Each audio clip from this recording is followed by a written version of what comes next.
Olá! Nessa aula nós vamos começar a falar da linguagem Java. Vamos lá? Inicialmente, a linguagem Java teve a sua história lá em mais ou menos em 1991, quando a Sun criou o projeto Green, liderado por James Gosling. E a ideia era criar uma linguagem que pudesse ser utilizada para programar pequenos dispositivos eletrônicos, como por exemplo uma geladeira, um forno micro-ondas. A ideia é que essa linguagem tivesse um código compacto e também que esse código fosse independente de plataforma. Para obter essa independência de plataforma, a proposta da linguagem Java é que o código compilado ele seria gerado para uma máquina virtual, ao invés de o código ser compilado para um sistema operacional específico. Essa linguagem seria baseada na linguagem C++ e a proposta de nome inicial para essa linguagem seria Oak. O problema é que já existia uma linguagem chamada Oak, então o pessoal que estava desenvolvendo o Java pensaram em uma nova proposta. Na época, eles tomavam café que vinha lá da ilha de Java e, em homenagem a esse café, eles então batizaram essa linguagem de linguagem Java. E é por isso também que o símbolo da nossa linguagem Java é uma xícara de café. Vamos olhar então para a questão da independência de plataforma fornecida pelo Java. Vejam só, quando a gente tem um compilador nativo, como o compilador C++, um compilador Pascal, esse compilador ele vai gerar um código compilado para uma máquina específica. Ou seja, o meu compilador para Windows ele vai gerar um código executável para um programa que roda em Windows. Um compilador para Linux vai gerar um programa, um código executável que só vai poder ser executado em Linux, ou seja, não vai poder ser executado aqui no nosso Windows. A ideia é que um compilador nativo, o programa compilado, ele só é executado na máquina alvo, ok? Essa é a ideia de um compilador nativo. Veja agora o caso do Java. O compilador do Java, ao invés de gerar instruções para uma plataforma específica, ele gera bytecodes. E vejam só, a gente tem compilador Java para um ambiente Windows, para um ambiente Linux, para diversas outras plataformas, certo? E esse programa, o nosso código-fonte, uma vez que ele é compilado para bytecodes, ok? E o que são bytecodes? São instruções para uma máquina virtual Java. Então, vejam só, quem executa o nosso programa não é mais o sistema operacional, e sim a máquina virtual Java. Observem esse processo. Nós temos um programa em Java, ok? Esse programa, quando ele é compilado em instruções para uma JVM, uma máquina virtual Java. Ora, essa máquina virtual Java pode estar rodando aqui em cima do Windows, em cima do ambiente Unix, em cima do macOS, ok? Não importa, esse mesmo código compilado, como ele é executado pela máquina virtual Java, ele pode ser executado em qualquer uma dessas plataformas, ok? Importante dizer que essa JVM aqui, essa sim, ela é compilada, ela é feita, ela é escrita para um sistema operacional específico. Então, uma JVM que foi escrita para Windows não vai rodar em Unix, ok? Então, atenção a esse ponto. O código compilado Java roda na JVM, ou seja, ele é independente de plataforma. Já a JVM, a gente tem JVMs específicas para cada sistema operacional, ou seja, cada JVM executa em cima de um determinado sistema operacional, ok? Esse é o ponto. Vamos ver então qual é o formato de um programa em Java. Todo programa Java é escrito dentro de uma classe. Java é uma linguagem orientada a objetos. Então vejam só, vejam aqui. Esse é o formato típico de um programa escrito em Java. A gente começa assim. A gente tem uma classe, ok? A gente dá um nome para essa classe, abre chaves. Abre uma chave aqui, essa chave fecha aqui embaixo, ok? Então, todo programa Java é escrito dentro de uma classe. Está aqui a minha classe e eu ainda coloco essa minha classe como public. Mais para frente nós vamos explicar por que esse public, ok? Dentro da minha classe eu tenho o método main. Lembrando lá da programação em C, a função main em C era o ponto de inicialização do nosso programa. Aqui em Java é parecido. Nós também temos uma função main que indica aonde inicia o nosso programa. Importante colocar que essa função main precisa ter exatamente essa assinatura aqui. Caso contrário, o Java não vai reconhecer essa função como uma função que dá início à execução do programa. Então, nessa altura, eu gostaria que vocês decorassem essa sintaxe: public static void main. E entre parênteses você passa um vetor de string args. Abriu chaves para indicar o início da função main, fechou chaves para indicar o fim dessa função, ok? E aqui entre a chave que abre e a chave que fecha é que a gente vai colocar os nossos comandos. Bom, como eu disse para vocês, essa nossa classe, ela é uma classe pública. A gente coloca ela como public. Então, é importante observar que se essa minha classe se chama meu programa, ela precisa estar dentro de um arquivo chamado meuprograma.java, ok?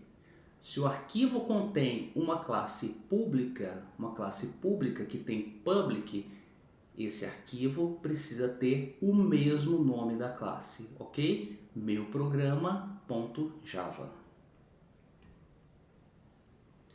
A gente pode utilizar somente o JDK para escrever os nossos programas em Java. Vejam só, está aqui a minha classe pública chamada meuprograma, ok? Em um arquivo chamado meuprograma.java. Nós podemos escrever esse pequeno código de exemplo aqui.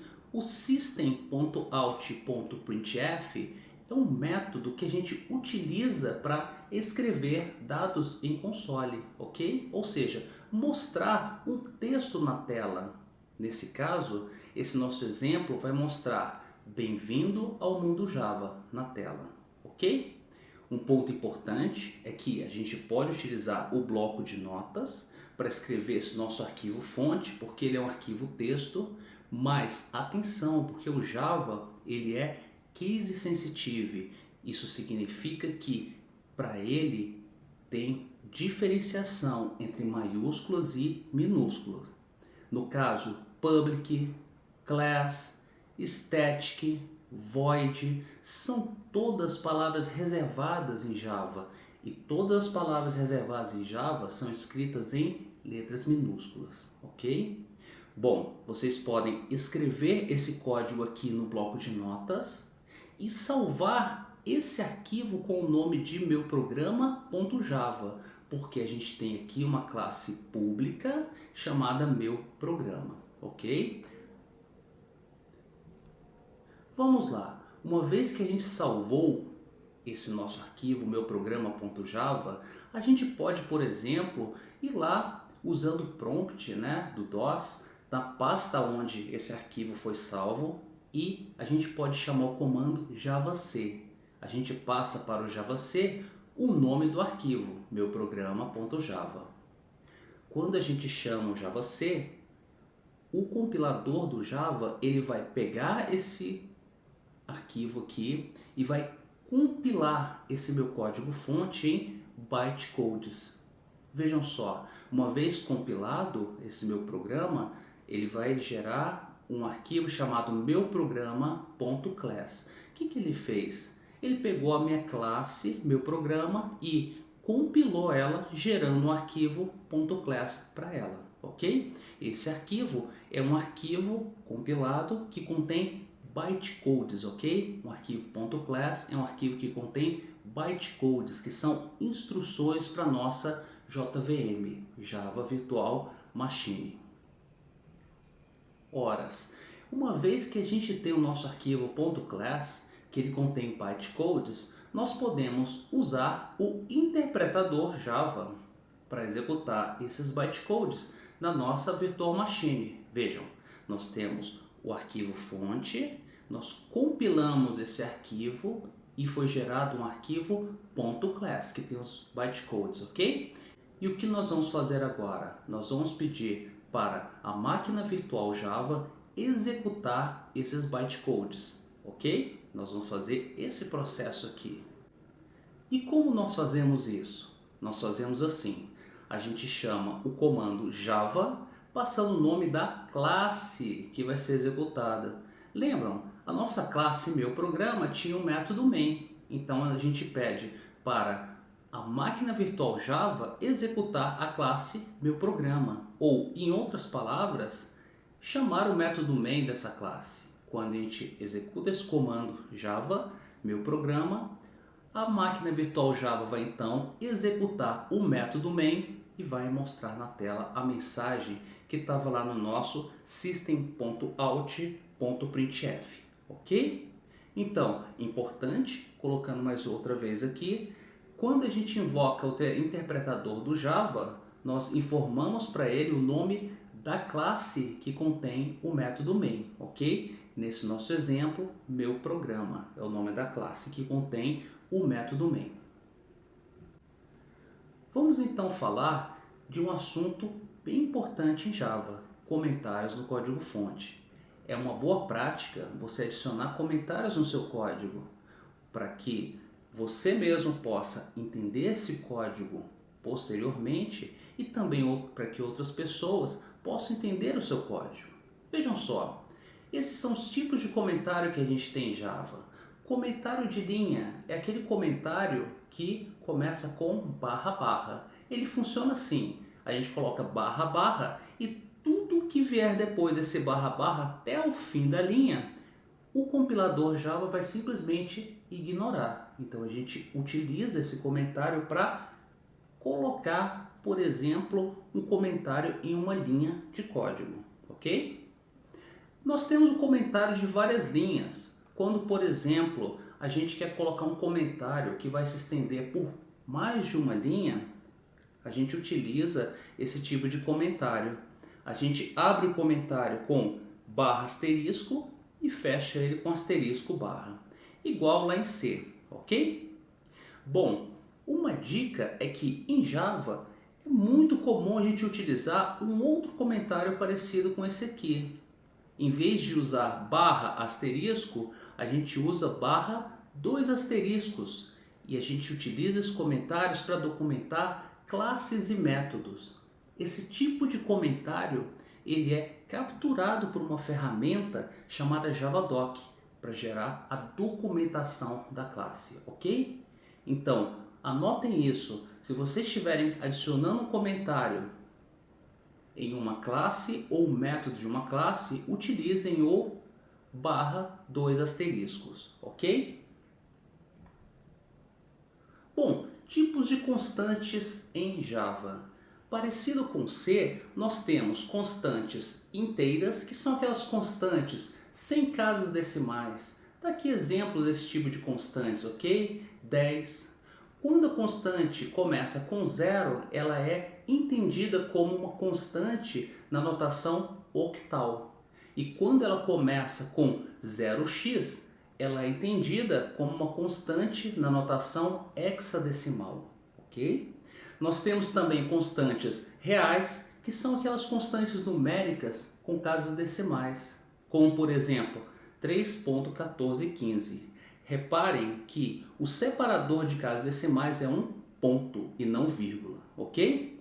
Nós podemos também expressar essas constantes em notação científica, como assim, 2.e mais 3. E isso aqui tem o mesmo significado que E mais 3 corresponde a 10 elevado a 3, ok? Então entenda isso aqui como 2 multiplicado por 10 elevado a 3. Nós temos também constantes literais que representam textos, ok? E nas constantes literais nós podemos colocar um caractere /n. O /n corresponde à quebra de linha. Nós temos as constantes do tipo caractere que são delimitadas por aspas simples, ok? Então, por exemplo, se eu quiser o caractere A, eu coloco A entre aspas simples. Se eu quiser o caractere aspas duplas, eu coloco esse caractere precedido por uma barra. A barra, nesse caso, funciona como um caractere de escape e é utilizado para, por exemplo, /n, que é quebra de linha, /r, que é retorno de caractere, ok?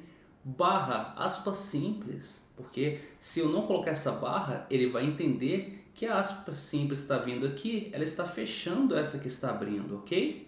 E eu também, para representar aspas duplas, eu coloco barra aspas duplas. E para representar uma barra, é barra barra, ok? Bom, eu tenho também em Java duas constantes booleanas que indicam falso e verdadeiro. São elas false e true. Um recurso interessante que foi adicionado em uma versão recente do Java é que nós podemos escrever constantes inteiras, como por exemplo 1.000.000. Veja a quantidade de zero aqui. É difícil da gente visualizar que número é esse. Nós podemos escrever isso da seguinte maneira, vejam. A gente coloca alguns sublinhados para separar os dígitos. Ora, é muito mais fácil enxergar que isso aqui é 1.000.000 do que isso aqui. Tá? Então, nesse caso, o que o Java faz? Ele simplesmente ignora esses sublinhados. Tá? Eles servem para orientar a gente na escrita dessas constantes, mas são ignorados pelo compilador. E como que a gente escreve dados na tela? Nós podemos usar o print ou o printf. Vejam só, com print a gente escreve assim, ó, system.out.print, e aí coloca entre parênteses um texto ou uma constante inteira, uma constante real, ok? E com printf? Printf parecido, só que aqui o que a gente faz é o que a gente fez lá com o printf de quando a gente aprendeu a programar com C. Vejam só, a gente coloca um texto e esse texto ele possui marcadores. Esses marcadores eles serão substituídos por valores que vêm depois do texto. Então vejam só, porcentagem D, como é o primeiro marcador, vai ser substituído pelo primeiro valor que vem depois do texto. Esse porcentagem F vai ser substituído pelo segundo valor que vem depois do texto. Esse porcentagem S pelo terceiro valor e esse porcentagem C pelo quarto valor. Pegaram a ideia? A gente coloca marcadores dentro do texto e esses marcadores vão ser substituídos por valores que vêm depois do texto. E que marcadores são esses? Ora, esses marcadores, como a gente aprendeu lá em C, podem ser porcentagem D, que a gente usa para substituir por um valor inteiro, ok? A gente poderia usar porcentagem O para um valor em octal ou porcentagem X para um valor em hexadecimal. Nós podemos usar porcentagem F para valores do tipo real, porcentagem S se o nosso valor for um texto e porcentagem C se o nosso valor for um caractere, ok? Então no texto são informados os marcadores de formatação como porcentagem D, porcentagem F, ok? E depois do texto, vejam, aqui ó, são informados os valores que correspondem a cada um dos marcadores, ok? Então essa é a ideia de como utilizar o printf. Exemplo, se a gente quiser mostrar o valor de duas constantes inteiras, a gente escreve assim o nosso printf, um texto, vejam, eu tenho um porcentagem D para o primeiro valor esse porcentagem D vai ser substituído por esse valor aqui que vem depois do texto, e esse outro porcentagem D vai ser substituído pelo segundo valor que vem depois do texto, ok? É isso então o nosso printf. E quais são os tipos de dados que existem em Java? Vejam, nós temos como tipos inteiros o tipo byte, que tem um tamanho de 8 bits, 1 byte. O nome já diz tudo, ok? O tipo short, que são 16 bits, ou seja, o dobro de bits de 1 byte.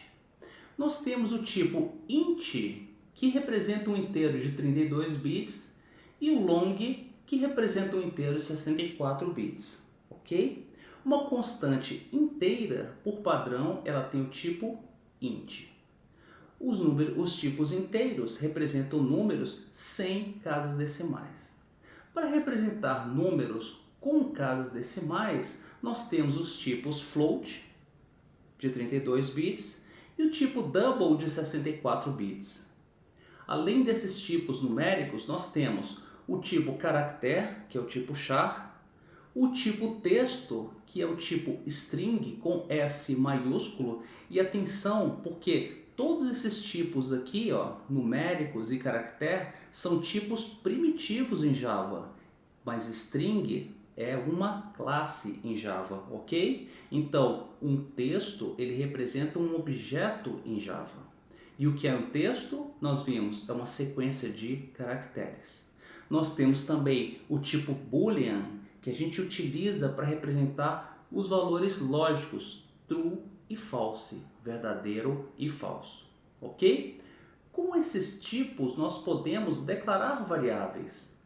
Em cursos anteriores, nós aprendemos que uma variável é uma caixinha que tem um rótulo que diz o tipo dela e que especifica também o que nós podemos guardar dentro dela. Então, uma caixinha que tem um rótulo inteiro, nós podemos guardar nela somente um valor do tipo inteiro, ok? Nós não podemos guardar um texto aqui dentro.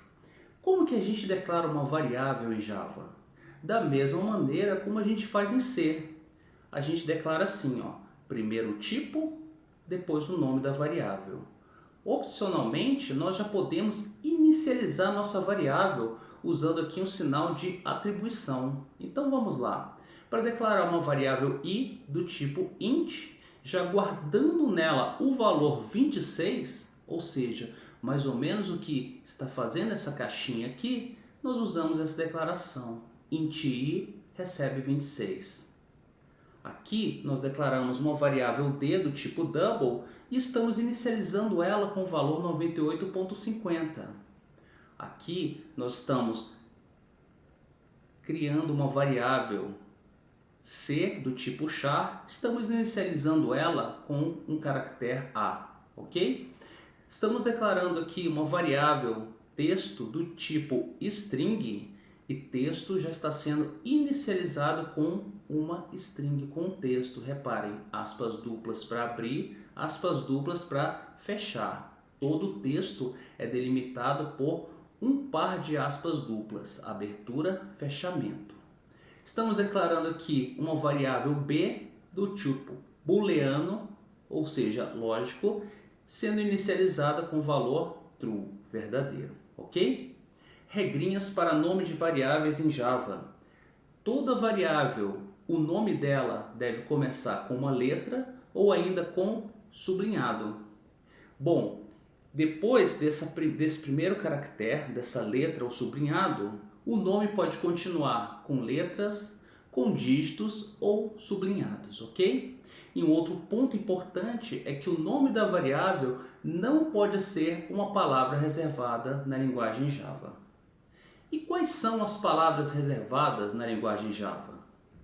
Vejam, são todas essas aqui, ok? Aqui a gente encontra, por exemplo, vamos lá, a palavra reservada class. Nós encontramos aqui a palavra reservada public. Nós encontramos aqui void, ok? São todas palavras reservadas. E vocês vão encontrar aqui true, while, static, if, int, ou seja, os tipos, né? Olha só, char, double, o for e várias outras palavras reservadas. Vamos então olhar o primeiro exemplo de troca de valores. Vejam só, nesse exemplo, o que nós estamos fazendo? Nós primeiro declaramos uma variável a do tipo inteiro, recebendo 15. A variável b também tem o tipo inteiro e recebe 54. Logo em seguida, temos o algoritmo que faz a troca dos valores dessas variáveis. Um algoritmo que vocês já conhecem. Vejam só, a gente declara uma variável aux para receber o valor de A. Logo em seguida, A recebe o valor de B e B recebe o valor de aux. Então, antes de fazer a troca, nós mostramos um texto. Ó, antes da troca, A está guardando um valor e B está guardando outro valor. Vejam só, ele vai imprimir o valor de A 15 antes da troca, B 54. E depois da troca, vejam, o que ele vai imprimir? Ele vai mostrar que A está com 54 e B está com 15. Então, esse código aqui faz a troca de valores dessas duas variáveis. Vamos lá. E como é que a gente pode, então, fazer a leitura de valores para as variáveis? Uma leitura do teclado. Vamos lá. Nós vamos precisar da classe scanner, tá? Os passos para solicitar um valor para uma variável vão ser os seguintes. Primeiro, nós vamos precisar de um objeto do tipo scanner. Então, nós vamos precisar criar um objeto que tem esse tipo scanner, ok? E nós vamos chamar um dos métodos desse objeto. Como é que a gente cria um objeto do tipo scanner? Assim, ó. A gente declara uma variável do tipo scanner, com S maiúsculo, ok? Scanner é uma classe em Java. E essa nossa variável vai receber new scanner. O que faz o operador new? Cria um objeto do tipo scanner. E no momento em que eu estou criando esse meu objeto do tipo scanner, eu estou passando system.in. Opa, perceba uma coisa. Quando a gente estava mostrando valores na tela, a gente usava system.out alguma coisa, println, ok? Systemout é a saída de dados, system.in é a entrada de dados. Então a gente passa para a classe scanner a entrada de dados, ok? Tendo o nosso objeto do tipo scanner, nós podemos então chamar um dos métodos do objeto. Ora, para fazer a leitura de um valor inteiro, a gente chama o método nextInt. Vejam só, aqui eu estou declarando uma variável chamada valor inteiro, que tem o tipo int, e com o comando in.nextInt, eu estou lendo um valor do console, do teclado, estou armazenando esse valor nessa minha variável chamada valor inteiro, ok? Para ler um valor do tipo double, eu chamo nextDouble. Para ler um valor do tipo booleano, eu chamo nextBoolean. Reparem o nome, nextInt para o tipo int, nextDouble para o tipo double, nextBoolean para o tipo boolean, ok? Bom, para ler um texto, aí já quebra um pouquinho essa regra. A gente já chama nextLine, ou seja, ele lê tudo que foi digitado naquela linha até você dar Enter, ok? Isso vai ser armazenado numa variável do tipo string. E para ler um caractere, a gente tem que chamar next. Next vai retornar uma string, o texto, a palavra que foi lida, ok? E a gente chama char@0 para recuperar o primeiro caractere daquela palavra que foi informada, ok? Um ponto importante é que a classe scanner ela está definida em um pacote chamado Java Util. Para a gente poder utilizar essa classe nos nossos programas, a gente precisa adicionar o seguinte comando lá no nosso programa: import java.util.scanner. Fazendo isso, o nosso programa vai conseguir entender esse comando aqui. porque ele vai conseguir encontrar a classe Scanner, que está no pacote Java Útil. Vamos a outro exemplo? Cálculo da hipotenusa. Vejam só, nesse outro exemplo, agora estou solicitando para o meu usuário o valor de algumas variáveis. Para o cálculo da hipotenusa, eu preciso solicitar para o meu usuário o valor de dois catetos que eu estou chamando de cateto A e cateto B.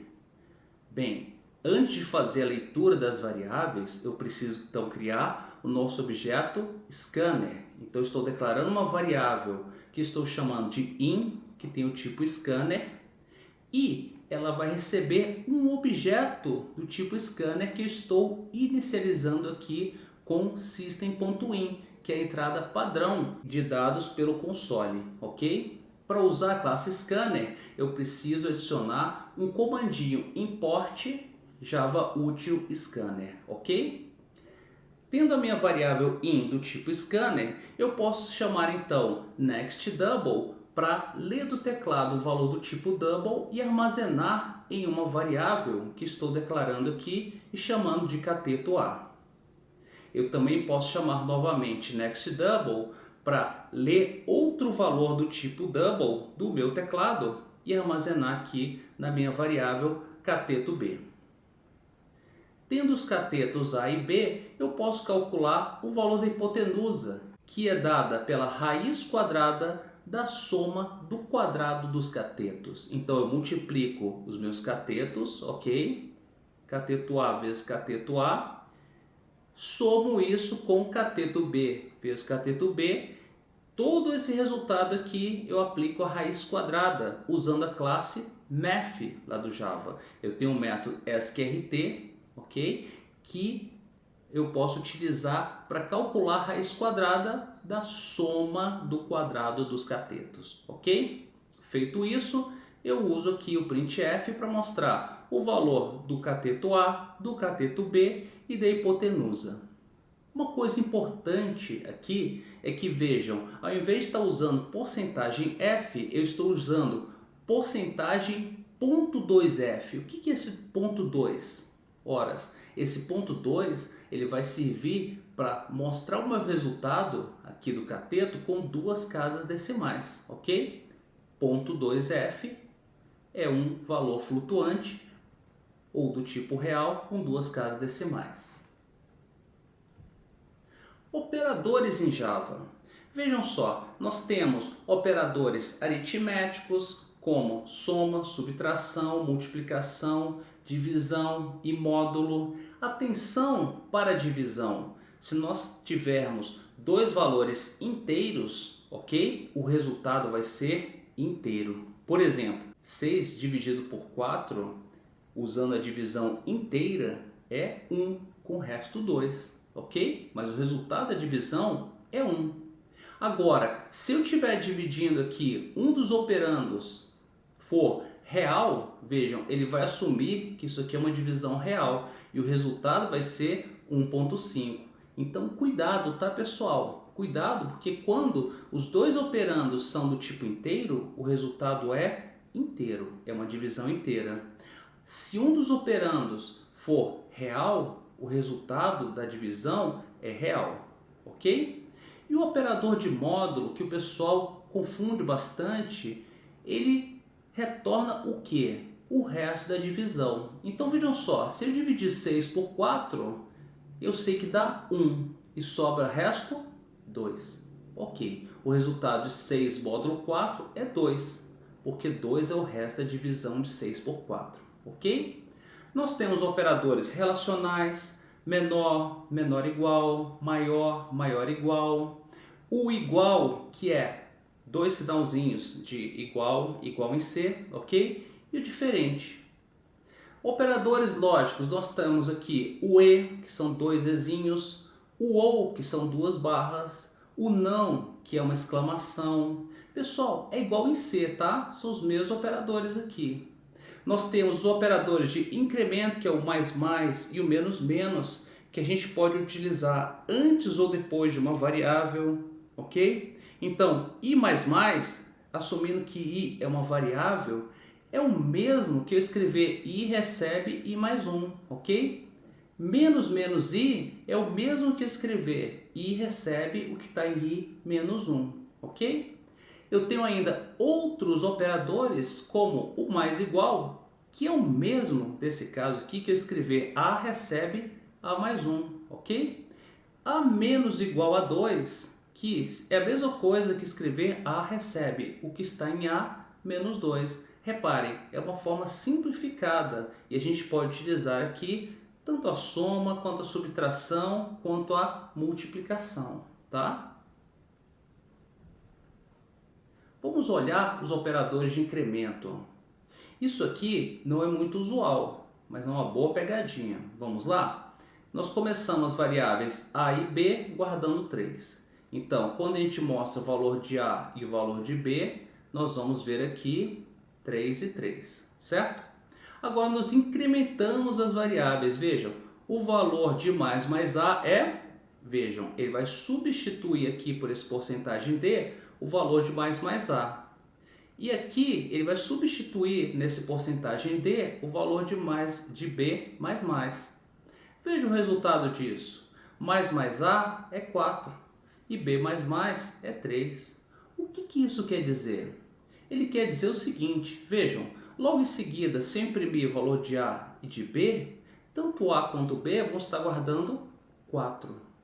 O que muda aqui de mais a para b mais mais é que, vejam só, quando isso aqui é usado em uma expressão, o que ele faz? Primeiro ele incrementa o a e usa o resultado dessa operação na expressão.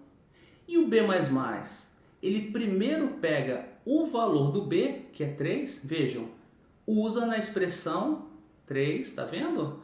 E aí depois ele incrementa o b, tá? Para ficar mais fácil, entendam que o compilador vai ver isso aqui, ó, da esquerda para a direita. Então ele vê o que eu tenho que imprimir? Mais a. Então, o que ele tem que imprimir? Opa, vou incrementar o valor de a. A está guardando 3, ó. Incremento o a e uso o 4 na expressão.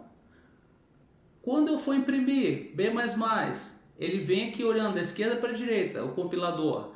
Opa, o que eu vou imprimir? B. Então o que B está guardando? 3. Legal, então eu vou imprimir 3. Aí depois incremento o B, ok? Lembre dessa regrinha, como se você fosse o compilador e estivesse olhando aqui da esquerda para a direita. O que eu vou imprimir?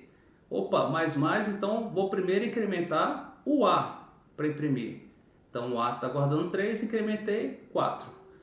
Vou olhar aqui, estou imprimindo. Opa, o que eu vou imprimir? B. B está guardando quanto? 3. Legal. Imprimo 3, aí depois incremento, aí b passa para 4, ok?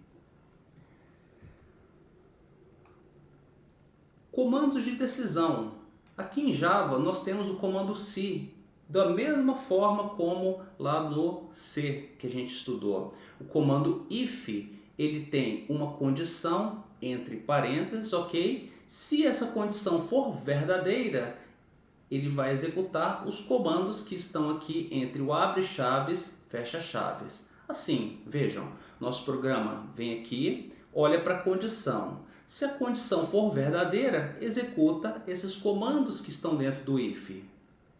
Se for falsa, simplesmente ignora esses comandos e segue em frente, ok? Então, os comandos só vão ser executados se essa condição aqui for verdadeira. E o if com else, como é que ele funciona? Aqui a ideia já é a seguinte, eu quero executar ou uma coisa ou outra. Se a condição for verdadeira, vejam só, os comandos do if são executados, esse aqui. Mas se a condição for falsa, ele vai executar os comandos do else. Então vejam aqui, nosso programa vem aqui, olhou para a condição, se ela for verdadeira, executa os comandos do if, comando 1 e comando 2, vejam. Se a condição for falsa, ele executa os comandos do else, comando 3 e o comando 4, ok? Então vejam a ideia e diferença entre eles. Você usa o if para executar ou não um conjunto de comandos. Você usa o if com else quando você quer executar um ou outro comando, ok? Essa é a ideia.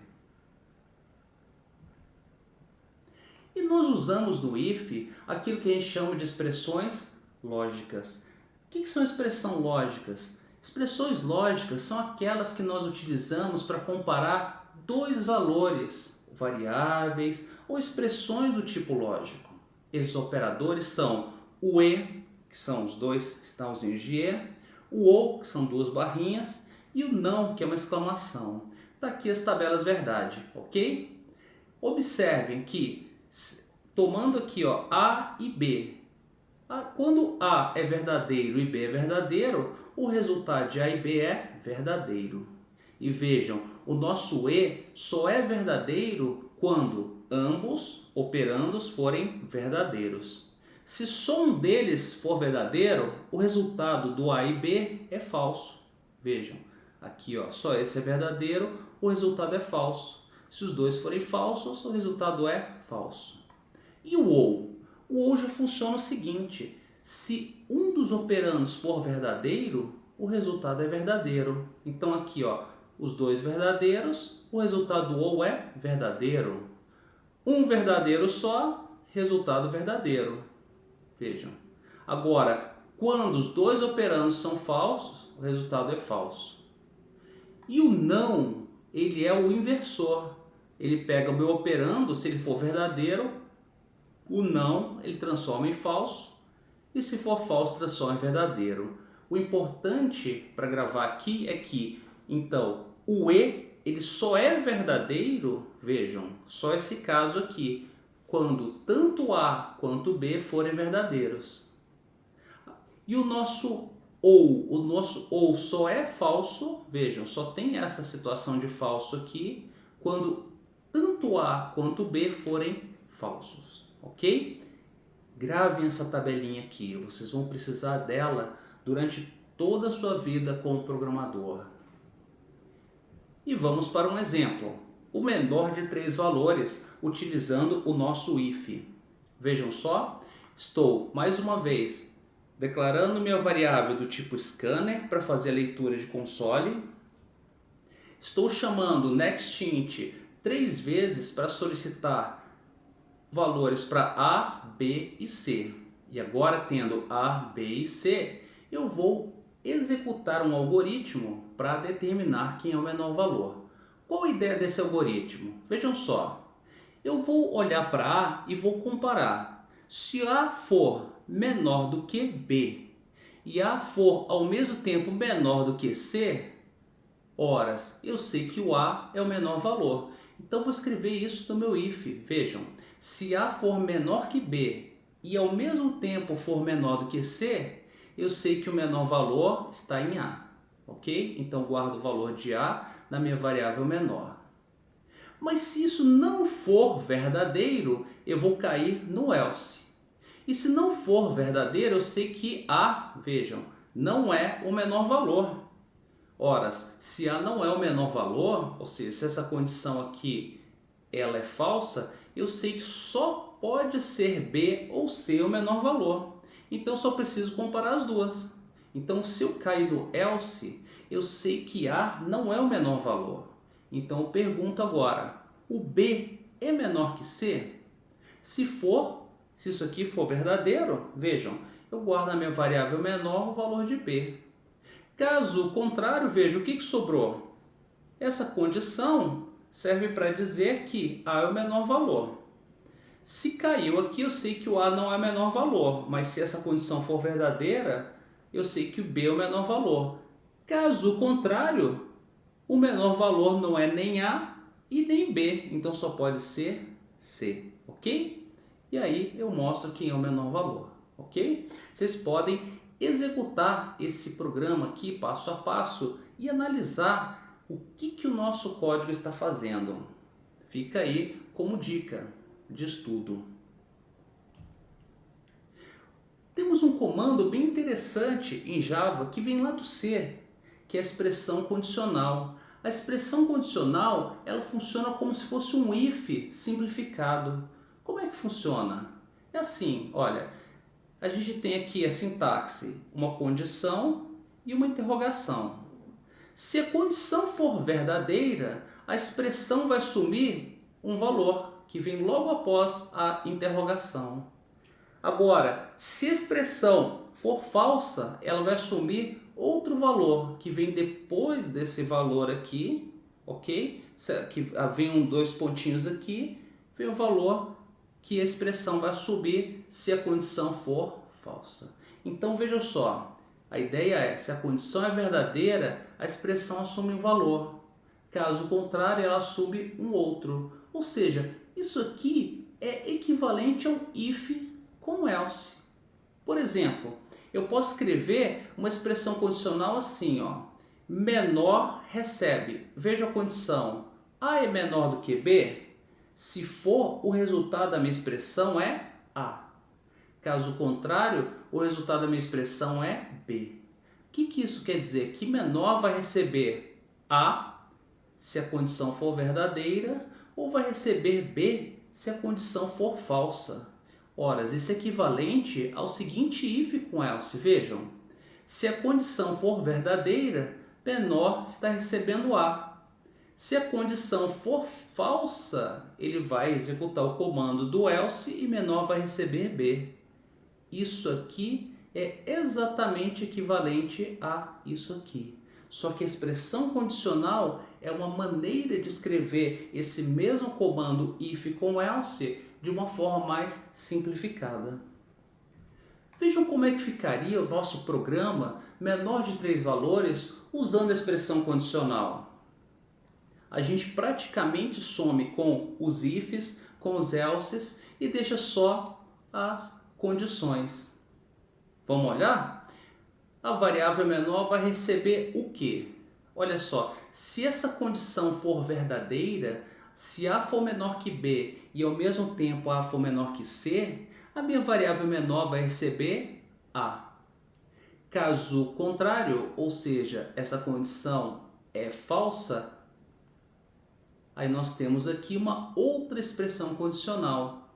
Então a gente vai olhar, se B for menor do que C, então o resultado da minha expressão condicional vai ser B. Caso contrário, vai ser C. Reparem, a nossa primeira expressão condicional é essa aqui, ó. Condição, valor se verdadeiro, valor se falso. O valor se falso é uma expressão condicional. E a expressão condicional é essa aqui, ó. Começa com essa condição, valor se verdadeiro, valor se falso. Ok? Em síntese, isso aqui corresponde às condições que aparecem lá no meu exemplo, onde eu tenho if com else if, etc. Ok? Compare os dois exemplos. Vocês vão ver que isso aqui é muito mais simples de se escrever, nem tanto de se entender. Ok? Nós temos o comando switch, assim como nós temos lá em C, que pode ser utilizado quando nós temos diversos comandos, ok? E a gente quer executar eles de acordo com a seleção de uma opção. Então temos o comando switch. O switch funciona assim, nós escrevemos switch, entre parênteses, uma expressão. Abriu, fechou chaves, ok? Dentro do switch, nós temos diversos cases. Esses cases são constantes, ok? Nós temos essa expressão vai ser avaliada e o switch vai verificar se o valor da expressão corresponde a essa constante, a essa outra constante, ok? E ele vai executar os comandos aonde a expressão for igual à constante. Se não for encontrada nenhuma constante, o switch vai executar a cláusula default, ok? Nós podemos pensar nesse switch como equivalente a vários sys, assim, ó. Por exemplo, ó, se a expressão for igual a constante 1, executa esses comandos. Veja, se a expressão for igual a constante 1, executa os comandos que estão no constante 1. Agora, se a expressão for igual a constante 2, executa os comandos que estão lá no constante 2, ok? Importante dizer que depois dos comandos de cada case, usualmente a gente coloca um break. E esse break funciona para quê? Para que o switch não execute os comandos do case de baixo, ok? Se não tiver o break, ele continua executando os comandos que estão aqui, até encontrar o break ou até encontrar o fim do switch. E onde que isso, por exemplo, seria útil? A gente não colocar esse break. Vamos a um exemplo. Nesse exemplo, nós estamos fazendo o quê? Vejam, nós estamos pedindo um número para o nosso usuário. Esse número está entre 0 e 15. E nós temos um switch que vai pegar esse número e vai escrever qual é a representação dele em hexadecimal. Vejam só, para 0 a 9, basta eu imprimir o valor que foi lido. Então, reparem o que a gente tem aqui. Case 0, dois pontos, case 1 até o case 9. Todos eles compartilham o mesmo comando. Um system.out.printf que vai mostrar o seguinte texto: hexa, porcentagem de e o número que foi lido aqui. Ok? Então, vejam aqui, aí depois a gente tem o break. Então, a gente pode utilizar esse tipo de estrutura aqui assim, quando a gente tem vários cases compartilhando o mesmo comando. E a gente coloca um break aqui no final. Ok? Para os outros casos, vejam, se o número informado for 10, ele vai mostrar A. Se for 11, B. E a gente tem um break para não executar os comandos de baixo. Ok? Então, por exemplo, se o meu usuário informar 14, ele vai mostrar, olha, 14 vai mostrar hexa, é a letra E, ok? Ele vai cair nesse casezinho aqui. Vamos agora olhar para os comandos de repetição. Comandos de repetição, nós podemos ter o while e do while, que são utilizados quando o número de repetições não é conhecido. O while funciona assim, nós temos aqui while e uma condição entre parênteses. Enquanto essa condição for verdadeira, esses comandos aqui vão ser repetidos, vão ser executados. Então nosso while funciona assim, nosso programa vem, olha para a condição é verdadeira? Executa os comandos. Aí volta aqui, olha novamente a condição é verdadeira? Executa os comandos. E fica aqui nesse loop, né? Enquanto a condição for verdadeira. Quando a condição for falsa, parou, ok?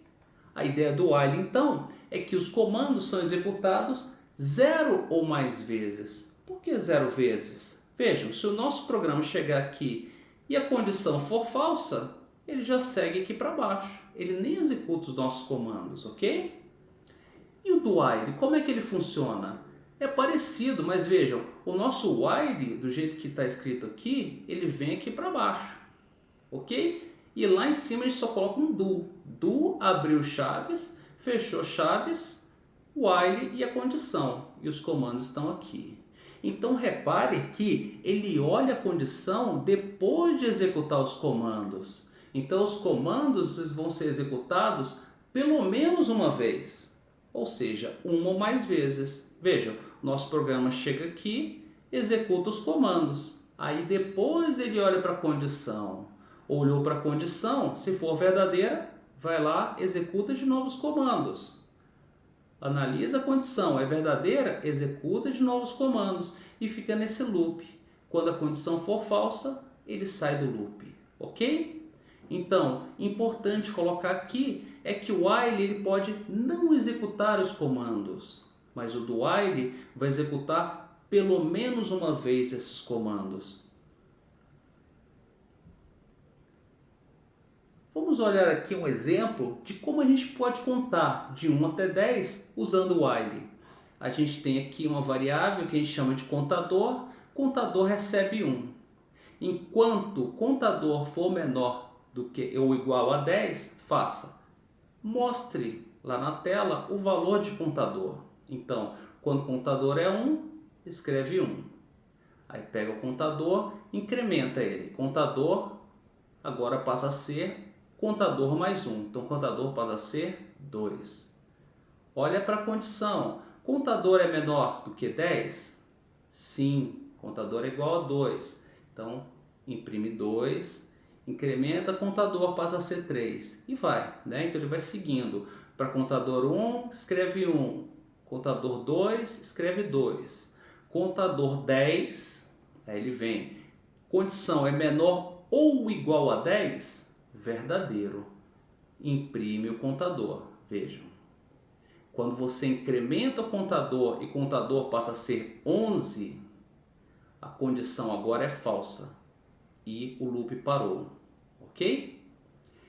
E para contar de trás para frente, a gente faz assim, contador começa com 10 e a condição é enquanto o contador for maior ou igual a 1. Então, para contador 10, ele escreve 10. Para contador 9, escreve 9. Vejam que dentro do loop, a gente imprime o valor de contador e tira 1 do contador.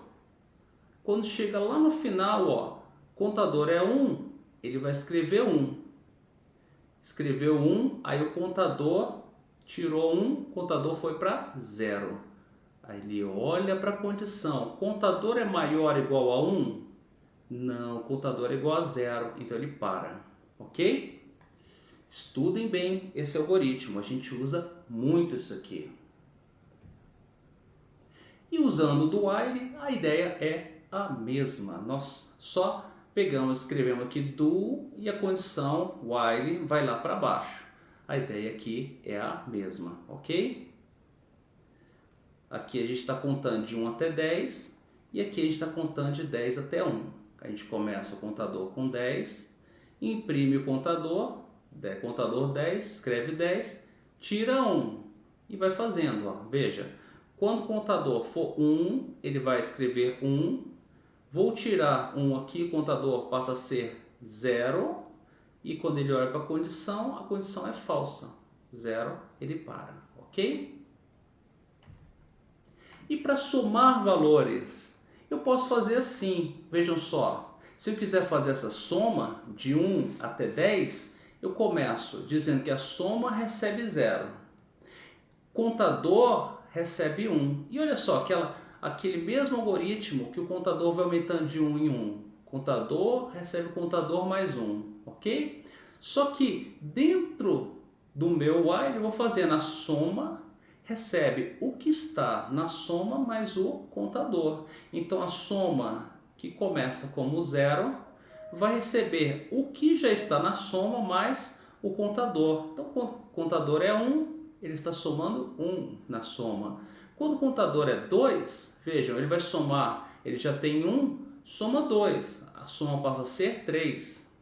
Contador 3, ele já tem 3 na soma, então a soma vai passar a ser 6. E vai seguindo, ok? Quando está lá a soma 45, contador está valendo 10, ele vai somar 10, a soma passa a ser 55. Quando o contador é 11, veja, a condição é falsa e ele parou. Então o valor da soma foi 55. E nós temos também o comando de repetição for. Como é que o for funciona? Ele tem 3 partes. Nós temos a parte de inicialização, ponto e vírgula, condição, ponto e vírgula, incremento. E aqui, ó, abriu chaves, fechou chaves, então os comandos do for. A parte de inicialização é onde nós podemos, geralmente a gente faz isso, tá? Declarar uma variável. Então, por exemplo, um for bastante usual é esse aqui, ó, que a gente declara uma variável i recebendo um valor 0, por exemplo, ok? Segunda parte é a condição. Terceira parte é parte de incremento, que geralmente a gente utiliza para incrementar essa variável aqui da repetição. Esse comando, em geral, ele é utilizado quando a gente tem um intervalo de valores a ser tratado. Então, por exemplo, um for, onde estou declarando uma variável i, que começa com 0, e coloco a condição i menor do que 10. e incrementando de 1 em 1, eu estou tratando o intervalo de 0 a 9, ok? O for, ele funciona assim, veja, o programa vem aqui, aí ó, o contador recebe um valor inicial, o contador, no caso, essa é a minha variável i, está recebendo 0. Aí eu olho para a condição, esse meu contador, ele é menor ou igual a um valor final? Nesse caso desse meu exemplo, eu estou usando menor, mas aqui eu estou considerando menor igual, ok? Se isso for verdadeiro, eu executo os comandos. Executou esse comando que está aqui dentro do for, ele olha para o incremento, geralmente o incremento faz isso aqui, pega essa minha variável contador, que é o i, ok? E soma 1 nela, ok? E fica aqui nessa repetição. Então ele só executa essa parte de inicialização aqui uma vez. Olha para a condição, executa os comandos. Vem aqui, executa o incremento. Olha para a condição, executa os comandos. Executa o incremento, olha para a condição novamente. E aí continua, ok? Importante dizer que essas três partes aqui são opcionais. Eu posso escrever um for assim, vazio. Nesse caso, um for onde a condição é vazia é um loop infinito. A condição é assumida sempre verdadeira, ok? Vamos lá. E para contar de 1 até 10, usando um for, como é que eu faço? Assim, ó, eu declaro o meu contador começando em 1, enquanto o meu contador for menor ou igual a 10, e o meu contador incrementando de 1 em 1. E aqui um system out println para imprimir o valor do meu contador, que é i. Então o que ele faz? Veja, o programa vem e recebe 1, que é a parte de inicialização. Olha para a condição, i é menor ou igual a 10? Se a condição for verdadeira, o que ele faz? Executa esse println aqui, de i. Executou? Olha para o incremento, que é o i++, que é a mesma coisa que i recebe i mais 1. Voltou, olha novamente para a condição. Olhou para a condição, println, incremento. Olha para a condição, println, incremento. Até a hora que a condição for falsa e ele para. Ok? Para contar de 10 até 1, como é que a gente faz? É assim, a gente começa um contador em 10, a condição enquanto o contador for menor ou igual a 1, ok? E em vez de aumentar o contador, a gente vai diminuir. É a mesma ideia, ó. I recebe 10, a condição i maior ou igual a 1, imprime i, tira 1, e ele fica nesse loop até o momento em que a condição é falsa e ele para, ok? Então a contagem de 1 até 10, vejam, usando esse for, ele faz esse processamento aqui que a gente já analisou lá do while. E para contar de 10 até 1, ele faz esse processamento aqui. Quando o i recebeu 0, ele para a nossa repetição. E vejam só como é fácil fazer somas usando o for. Se eu quiser fazer essa soma, ó, 2 mais 4 mais 6, reparem, olha só, vamos observar aqui. O nosso contador começa com 2. Então, no nosso for, vejam, o nosso contador começa com 2. Antes de fazer a soma, vejam, a soma está guardando o 0. O primeiro termo da soma é 2, ok? E qual é a condição? Enquanto esse nosso contador for menor ou igual a 20, que é o último valor. E reparem que o nosso contador está variando de 2 em 2. 2, 4, 6, estou somando 2, 8, ok? Então, o meu incremento i mais igual a 2. E o comando soma é o que está na soma mais o i. Nesse for, o meu i está assumindo os valores 2, 4, 6 e 8.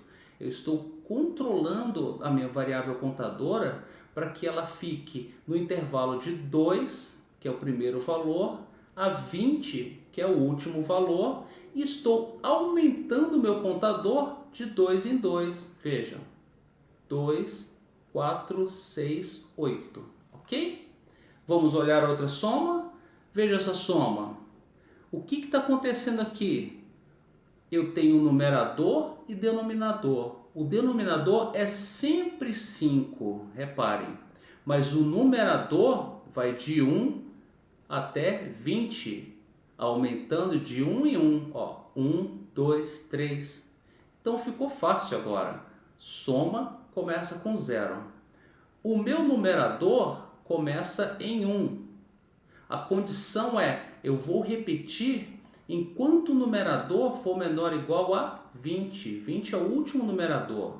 E o que acontece com o numerador de um termo para o outro da soma? Ele vai aumentar de 1 em 1. Veja, 1, 2, 3. Então, numerador mais mais. E a soma vai ser, então, o que já está na soma mais o numerador, que vai de 1 a 20, sobre 5. Veja, o denominador é 5, tá? Então, ele vai fazer essa soma.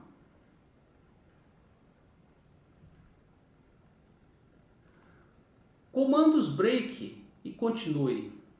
O comando break, ele é utilizado para a gente sair do loop. Ele para a execução do loop. Veja aqui esse exemplo. Olha só, eu tenho um loop infinito. A condição aqui está vazia. O i começa com 0, condição vazia, e o i vai incrementando de 1 em 1. Então, o que ele vai fazendo? Ele vai fazendo o seguinte: i recebeu 0. Aí vai olhar para esse if. O i igual a 10? Não, o i é 0. Então, imprime 0. Aí aumenta em 1. Então, ele vai fazendo isso. O i vai assumindo 0, 1, 2, 3, 4, 5, 6, 7, 8, 9.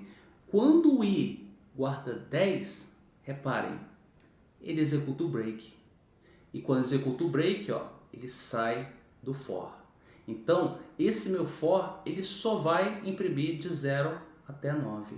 Por quê? Quando o i for 10, ele chama break e sai do for. Tá joia? Vejam agora o continue. O continue, ele serve para a gente voltar lá para a condição do loop. Então ele funciona assim. Vejam, olha, esse nosso for começa com o i guardando 0, o i começa em 0, o i indo até 10, indo até 9, perdão, né, porque é menor do que 10, e o i sendo incrementado de 1 em 1. E veja o que ele faz então. Então ele está tratando o intervalo de 0 a 9. Só que tem um if aqui. E o if é, se o meu i módulo 2 for igual a 0, ou seja, se o meu i for par, ele chama continue. Caso contrário, ele dá system.out.println. Em termos práticos, pessoal, quando o i é igual a 0, i é par. Então ele chama o continue. Então ele não chega a executar esse system.out.println. Então ele não imprime o 0. Quando o i é 1, isso aqui é falso. Então ele imprime 1. Quando o i é 2, ele chama o continue. Ou seja, ele não imprime o 2.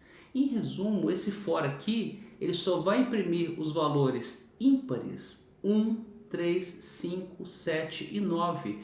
Porque os valores pares, ele vai cair nesse if aqui, que é verdadeiro, vai fazer a repetição voltar para a condição.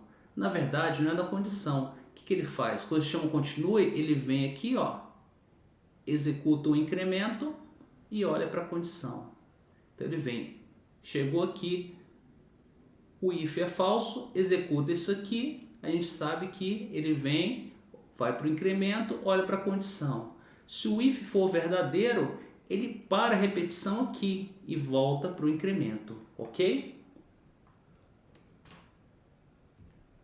Vamos então agora falar de vetores. O que são vetores? Vetores são variáveis que armazenam vários valores, sendo que todos esses valores têm o mesmo tipo de dados, ou seja, o tipo int, o tipo double, o tipo string, ok? Os valores de um vetor, eles são referenciados pela sua posição dentro do vetor. A gente também chama essa posição de índice. Então vamos imaginar que a gente tem uma variável notas, que é um vetor, ok? E nessa variável notas, a gente tem vários valores do tipo real. Vejam. Ora, como é que eu referencio esses valores dentro dessa variável que denota um conjunto de valores? Pela sua posição ou índice. Então veja, na posição 0 eu tenho o valor 6. Na posição 3 eu tenho o valor 6 também. Na posição 4 eu tenho o valor 5.5. Então veja aqui, notas na posição 0, eu uso aqui um colchetes para referenciar a posição. Então notas índice 0 é 6. Veja, na posição 0 eu tenho 6. Notas índice 7 é quanto? Vejam, na posição 7 eu tenho 4.7, ok? Importante observar que o primeiro elemento do vetor ele está armazenado na posição 0, ok? Então os vetores em Java são indexados pela posição 0. Como é que eu declaro um vetor em Java? Assim, ó. Do mesmo jeito que eu declaro uma variável do tipo double, mas eu coloco aqui um abre e fecha colchetes, para dizer que essa minha variável notas aqui, ao invés de guardar um valor só, vai guardar um conjunto de valores, ok? Só que isso aqui só declara o vetor. Eu tenho que alocar memória para esse meu vetor. Em Java, para criar um vetor, eu tenho que fazer isso aqui, new double, e dizer aqui entre colchetes quantos elementos esse meu vetor vai ter. Veja o new aqui de novo. O new em Java a gente utiliza para criar um objeto. Vetores em Java são objetos. Então, aqui eu declaro um vetor, ok? Mas eu preciso alocar memória para ele instanciando um objeto. Eu preciso chamar o new. E nesse new, quando eu chamo ele, eu digo quantos elementos tem o meu vetor.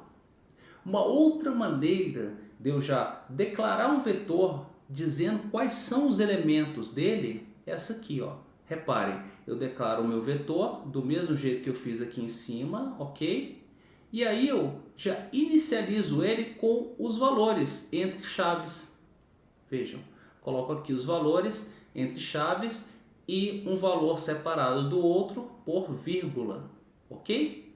Então, por exemplo, se eu quiser declarar esse meu vetor notas com esses valores que eu tenho aqui, eu posso usar esse comandinho que vocês estão vendo aqui em cima, ok?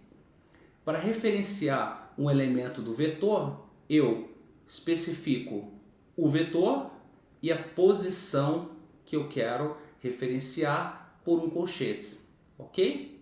Então, por exemplo, se eu quiser guardar o valor 5.5, lá na posição 4 do meu vetor, eu escrevo esse comando aqui, notas, na posição 4 recebe 5.5, ok? Para percorrer os elementos do vetor, eu posso usar um for da seguinte maneira, um for que vai de 0, que é o primeiro elemento do vetor, até o último elemento do vetor. Como é que eu sei qual é o último elemento do vetor? Vejam, todo vetor em Java ele tem uma propriedade que a gente chama de length, que guarda o número de elementos do vetor. Então, geralmente, eu construo um algoritmo com for da seguinte maneira, enquanto o i for menor do que notas.length. I++. Gravem esse for. Vocês vão usar muito ele quando vocês estiverem trabalhando com vetores, ok? Começa em 0 enquanto o nosso índice for menor do que o tamanho do vetor. O vetor.length, ok? Então, lembrando que se o nosso vetor tem n elementos, na primeira posição nós temos o elemento, ele está na posição 0, ok? Primeiro elemento do vetor está na posição 0. O elemento que está na última posição do vetor está na posição vetor.length menos 1. Por isso nós estamos usando menor do que notas.length, ok? Porque o último elemento está na posição length menos 1, tá? Então, se a gente usar esse comandinho fora aqui, tá? Nós podemos imprimir os elementos desse nosso vetor notas. Então ele vai mostrar isso aqui que vocês estão vendo, que corresponde aos elementos do meu vetor. Um exemplo, maior elemento de um vetor. Vejam só, nós temos aqui a declaração de um vetor do tipo int, então a gente coloca uma variável do tipo int com abre e fecha colchetes. Isso é um vetor. Nós precisamos criar um vetor, a gente faz isso usando new e dizendo o número de elementos do vetor, 10 elementos. Agora nós solicitamos os elementos do vetor. Como é que a gente faz isso? A gente declara nossa variável scanner, ok? E chama nextInt para pedir um valor inteiro do teclado. Esse valor vai ser armazenado na posição i do meu vetor. Reparem que isso aqui está dentro de um comando for, que varia o i de 0 até vetor.length. Ou seja, nosso vetor tem 10 elementos, ele está variando o i de 0 até 9. E aí ele vai pedir, entre com o vetor na posição i. Então, entre com o elemento na posição 0, 1, 2, 3 até 9, ok? A gente vai entrar com os valores e aí, para determinar o maior elemento do vetor, o que ele vai fazer?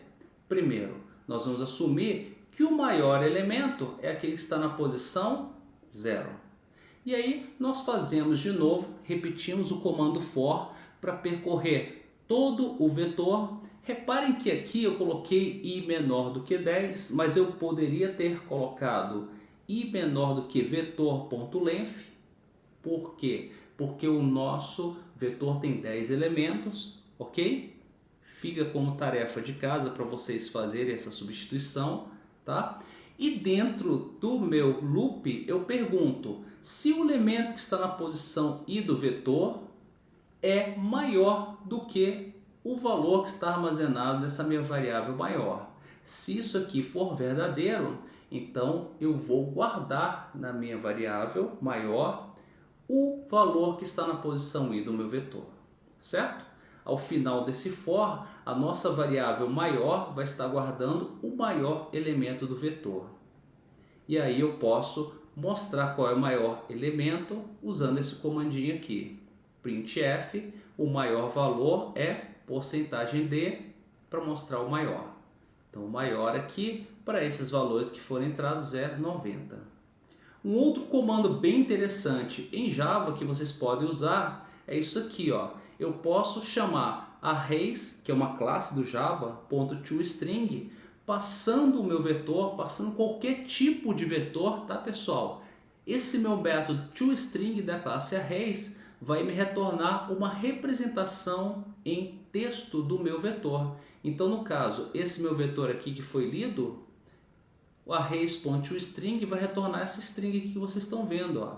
Abre colchetes, os elementos, fecha colchetes, ok? Como isso é um texto, eu estou usando um printf com porcentagem s. Esse porcentagem s vai ser substituído pela representação em texto do meu vetor. Comandinho bem interessante, não é? Ele evita que você tenha de escrever um comando for para imprimir os elementos do vetor. Bom, essa foi uma aula bem extensa. A gente abordou muitos assuntos aí do Java. Como leitura complementar, fica então para vocês, como sugestão, pegar aí o Core Java, ler os capítulos 1, 2 e 3, que tratam de todos esses assuntos que a gente estudou nessa aula, ou o livro do Deitel. E aí vocês podem olhar para os capítulos 1, 2, 4, 5 e 7 até a seção 7.4, ok? Que trata desses assuntos que a gente estudou nessa nossa videoaula. Bom, com isso então a gente encerra a nossa videoaula. Obrigado por ter assistido e bons estudos, pessoal. Até a próxima aula.